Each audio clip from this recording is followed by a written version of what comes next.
Hello friends, we are reading the final 2 chapters of To Kill a Mockingbird, chapters 30 and 31. Mr. Arthur, honey, said Atticus, gently correcting me. Jean Louise, this is Mr. Arthur Radley. I believe he already knows you. If Atticus could blandly introduce me to Boo Radley at a time like this, well, that was Atticus. Boo saw me run instinctively to the bed where Jem was sleeping, for the same shy smile crept across his face.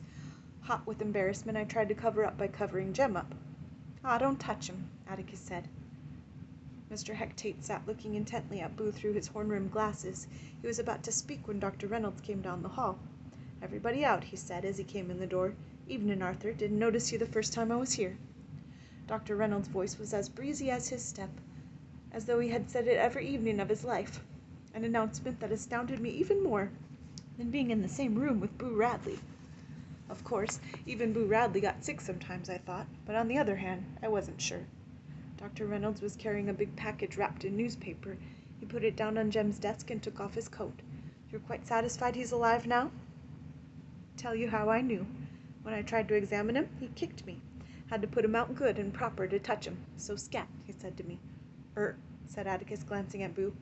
"Heck, let's go out on the front porch. There are plenty of chairs out there, and it's still warm enough." I wondered why Atticus was inviting us to the front porch instead of the living room. Then I understood. The living room lights were awfully strong. We filed out, first Mr. Tate. Atticus was waiting at the door for him to go ahead of him.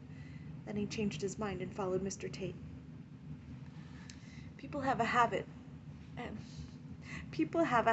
of doing everyday things even under the oddest conditions.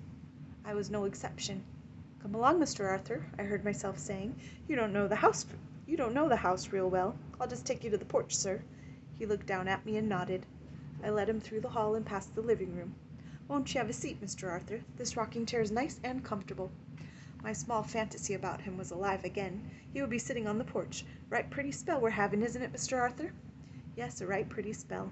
Feeling slightly unreal, I led him to the chair farthest from Atticus and Mr. Tate. It was in deep shadow. Boo would feel more comfortable in the dark.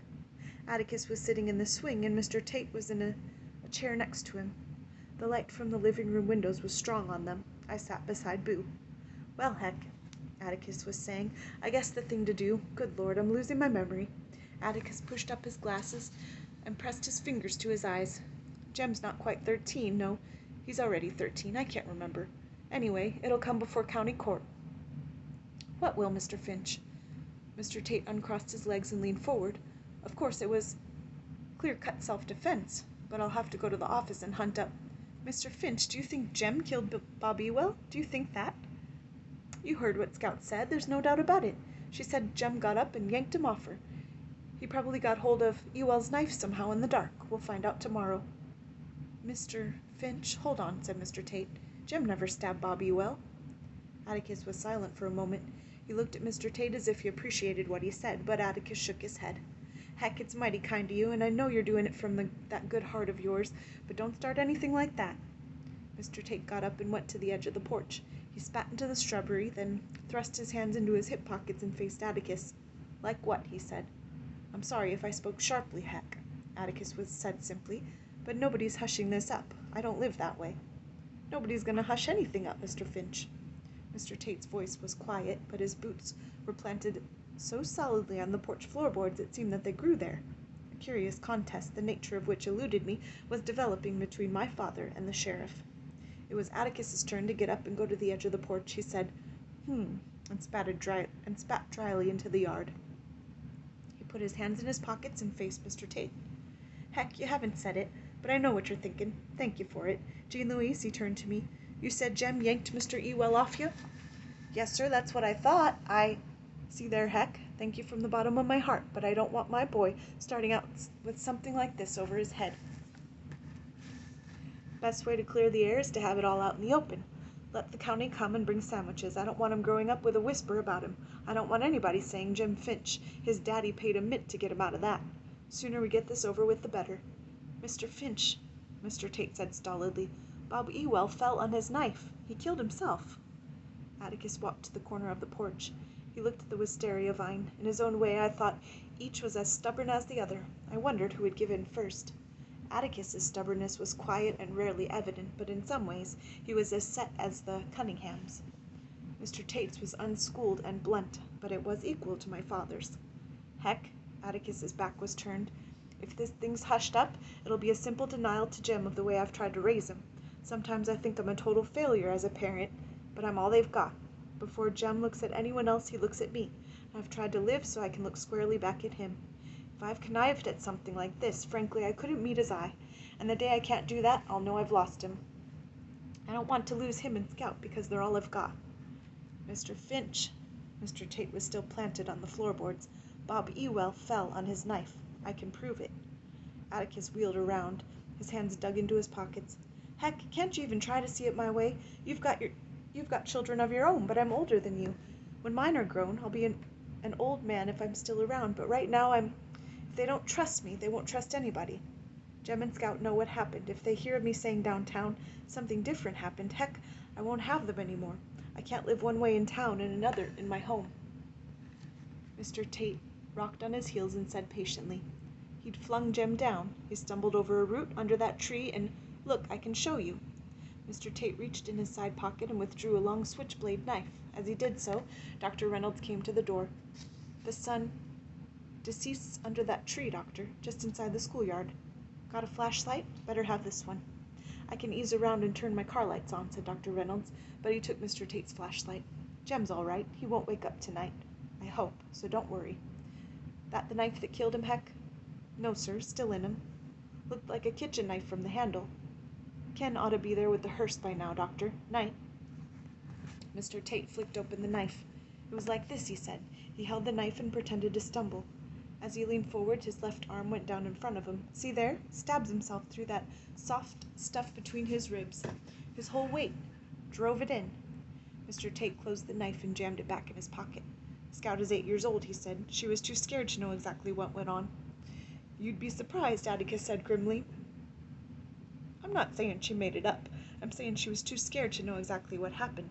It was mighty dark out there, black as ink. And takes somebody mighty used to the dark to make a competent witness. I won't have it, Atticus said softly.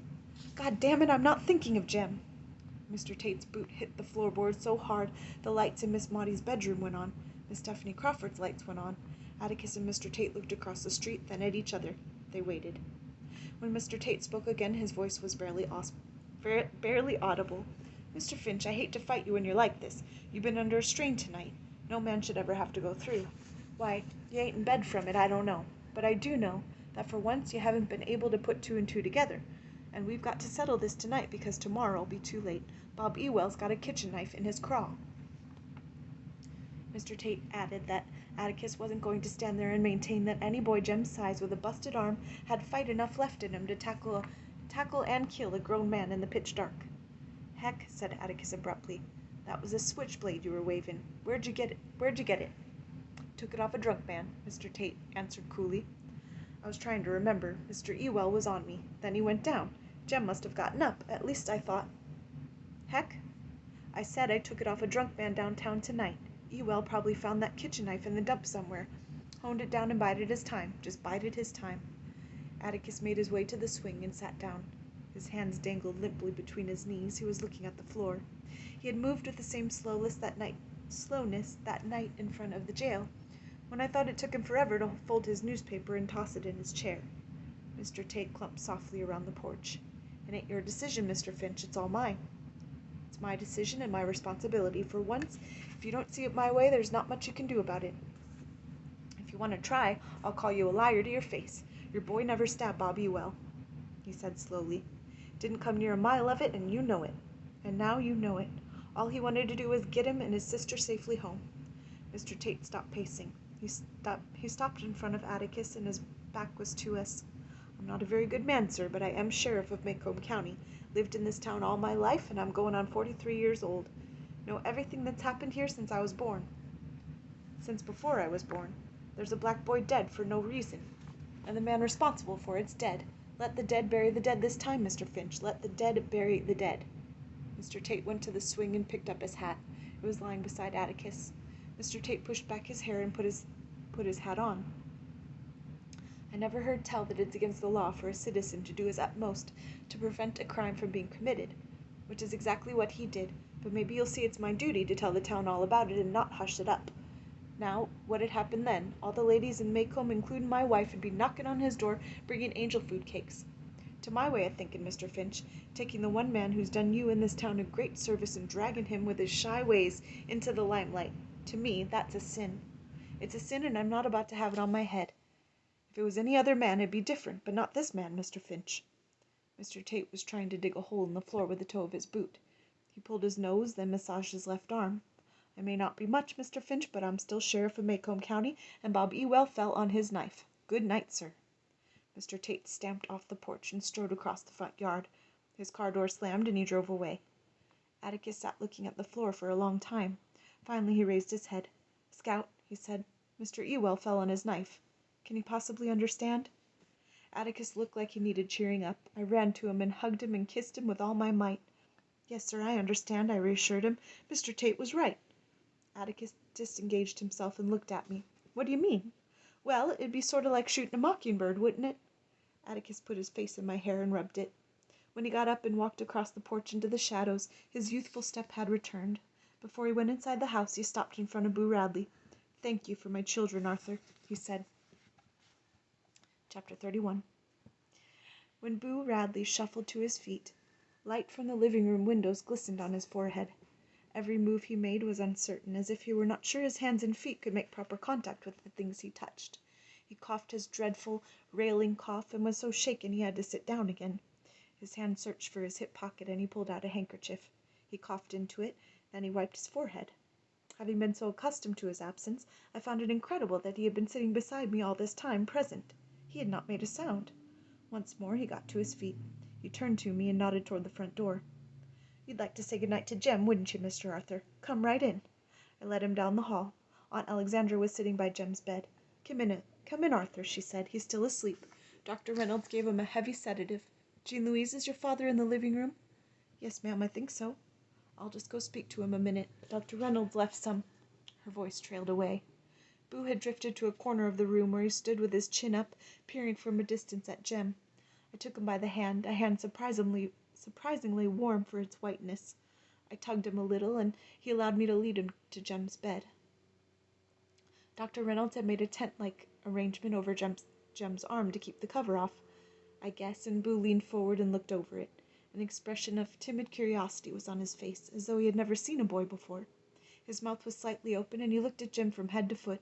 Boo's hand came up, but he let it drop to his side. "You can pet him, Mr. Arthur. He's asleep."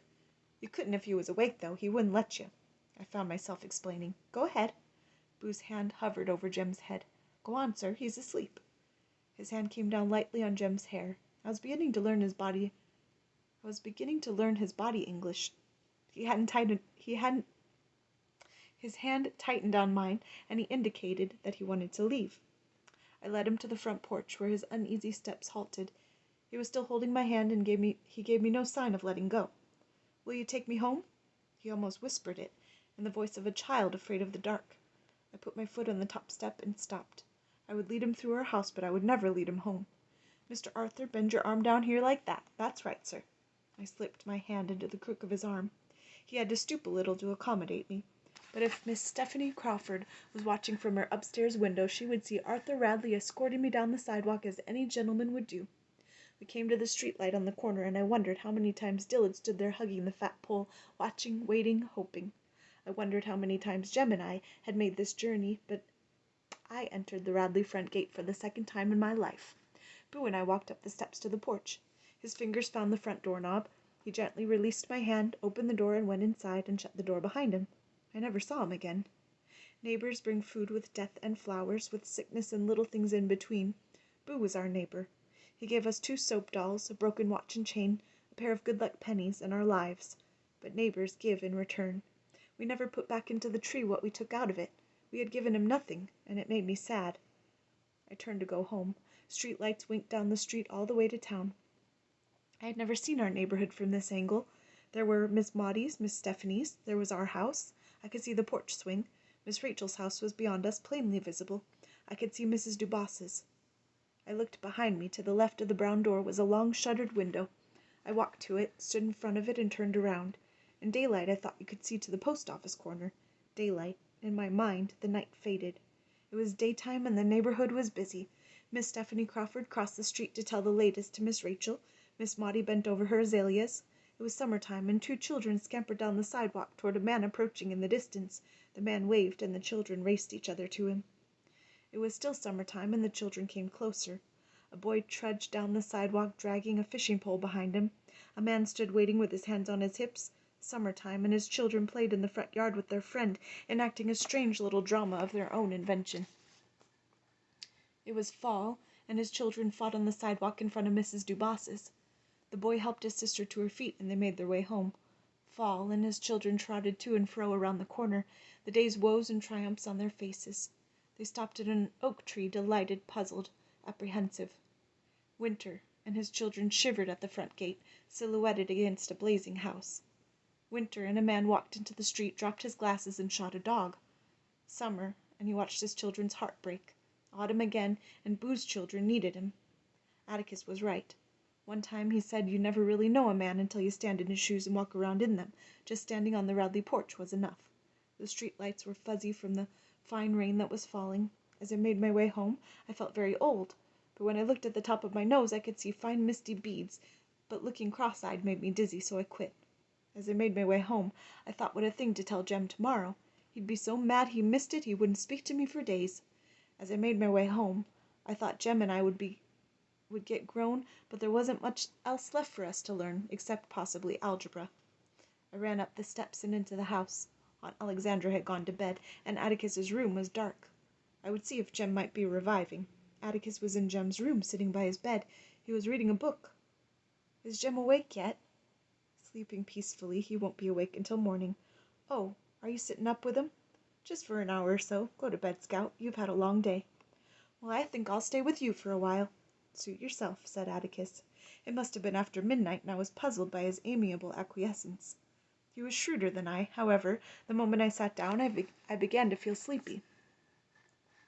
What you readin'? I asked. Atticus turned the book over. Something of Jem's. It's called The Grey Ghost. I was suddenly awake. Why'd you get that one?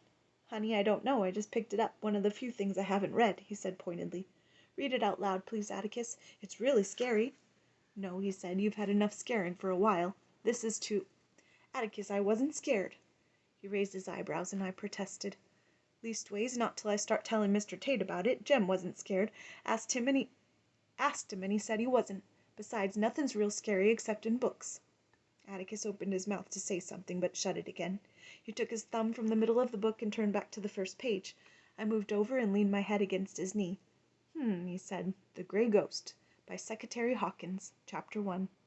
I willed myself to stay awake, but the rain was so soft, and the room was so warm, and his voice was so deep, and his knee was so snug that I slept.